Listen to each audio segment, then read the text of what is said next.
Recently I purchased the 90s Gamera trilogy on a DVD box set, and I figured that I would make a video review, explaining how I feel about the movies. In fact, if I had to say something about each of the movies, it would probably be pretty darn good. It was alright, I guess. And holy crap, that is cool!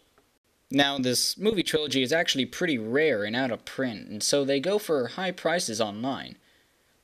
The first two movies were $20 each, and the third movie was $50 at cheapest.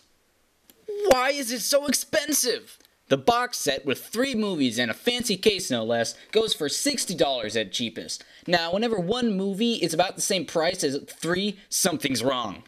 And that's if you're lucky and find a cheap listing online, so if I were you, I would rent the series. But enough about the price, let's focus on something else. Each of the packages say something about green. Now, when was Gamera ever green? I want to know. He's charcoal gray. This is a common misconception that doesn't make any sense. Why do people say he's green? It's the same thing with Godzilla. Everywhere you look, you hear people saying he's that big green lizard attacking Tokyo. It's even leaked into official merchandise. There's toys, children's books, and even old VHS covers that have him as green. Look at this. They even took a shot from the movie and tinted it green. Why would they do that? There's only 2 movies where Godzilla was ever green, and that's Godzilla vs. Megaguirus and Godzilla 2000, which I don't own. But even then, those were made after he was tinted green by pop culture. Now, I understand why people would think that whenever they were watching the original black and white Godzilla, because it's more up to your imagination. In fact, the original Godzilla suit was actually painted brown, but it doesn't really make a difference, because, like I said, it's in black and white. It's up to you to determine it. But whenever a movie's in color, you'd think that there would be no question. I mean, come on, what are they, high? Gray, not green, not green, not green. Only 2 movies. Get it right, not green. In fact, I don't think Gamera was ever green. He's always been this color. So how in the name of God did this ever happen? Well, anyway, I'm getting off track here, so let's go ahead and focus on Gamera 3.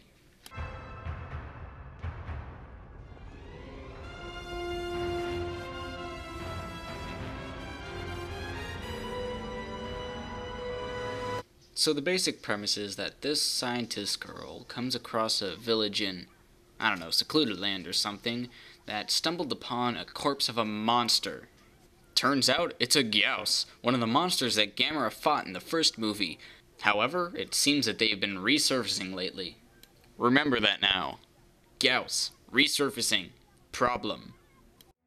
Meanwhile, there's an underwater sub that's been looking at the sea floor and noticed a giant graveyard of Gamera skeletons.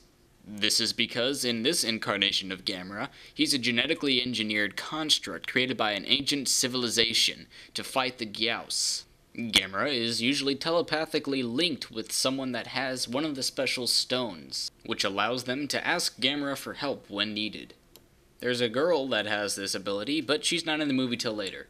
It may sound weird, but that's only because it is. So other than that dead Gamera plotline, which in retrospect really doesn't go anywhere, there's also this girl that hates Gamera because, well, he killed her parents and her cat, Iris. Psh, come on, lady. Just because a 300-foot monster destroyed your home and everything you ever knew, leaving you orphaned and probably scarred for the rest of your life, it doesn't mean you have to hate on them like that. I mean, come on, really.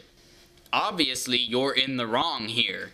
And all the kids at your school agree with me because they say that Gamera helped us by fighting off the Legion in the last movie. So, ha! Although technically he wasn't protecting the people, he was protecting the land.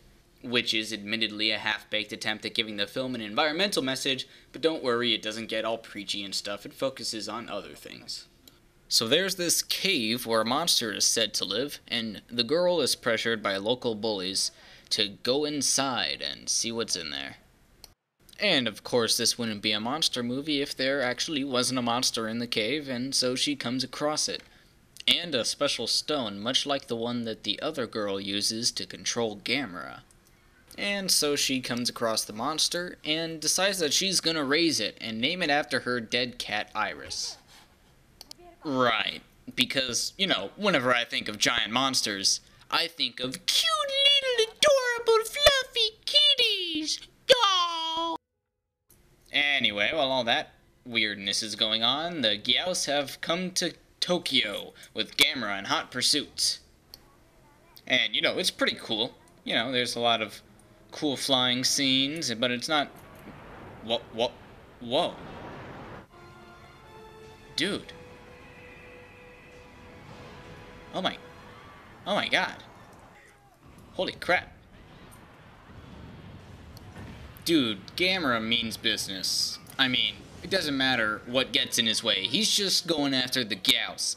And frankly, it's really cool. If you want to watch things just blow up Independence Day style, then I mean, this scene is absolutely incredible. This scene is one of the highlights of the movie. The special effects are incredible, and I mean, you see people, get destroyed. You get to see people get crushed, and there's entire crowds of people that are blown away by explosions. I mean, that's a rarity in these types of movies. You don't really see people get hurt. But this just serves to add to the realism in this movie, and frankly, it's just really darn cool. But enough about that. Anyway, the girl makes this bond with the monster in one of the weirdest scenes I've ever seen. I'll just let you see.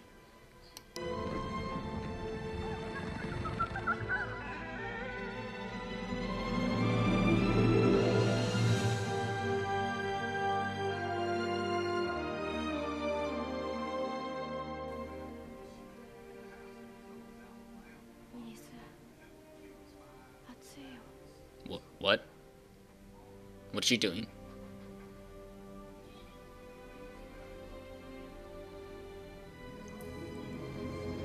What? Oh God. No. No. Please, no. Oh my God. She's humping a monster. Seriously though, I want to know what's going on here. She looked like she was seducing it. I mean, what? Listen, lady, you have serious psychological issues.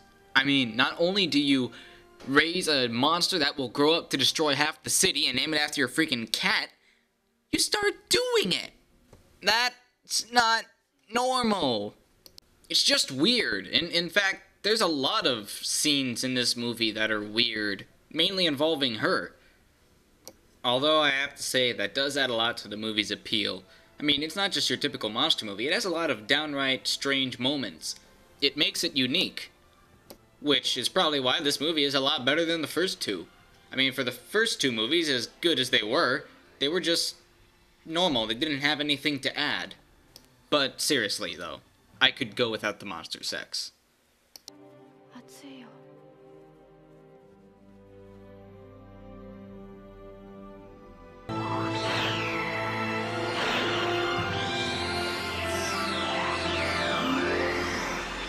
Giggity! So yeah, she's stuck in this cocoon that Iris put her in, and it's up to this boy to help her out, and she's unconscious for most of the movie. But that doesn't stop her from killing a bunch of people! Oh yeah, did I mention she's crazy? So Iris mutates and turns into a giant monster, and the army comes and starts shooting at it with machine guns. Because, tanks never work, so hey, let's try machine guns. It's bad enough that they can never figure out that monsters can't be killed by tanks, but machine guns? Are you kidding me? Well, natural selection, I guess. So, after a bunch of craziness, including a guy who keeps rambling about the devil or something, I don't know, we finally come to our final battle, where Iris and Gamera both meet up in the city and just duke it out. And it's awesome. I'm not gonna spoil anything by showing it, so you'll just have to check it out for yourself. Lazy bum. So in conclusion, Gamera 3 Revenge of Iris is a pretty darn good monster movie. The special effects are incredible, the plot is unique, and it's just all around entertaining. I would definitely recommend it. I give it 4 pedo bears out of 5. Check it out.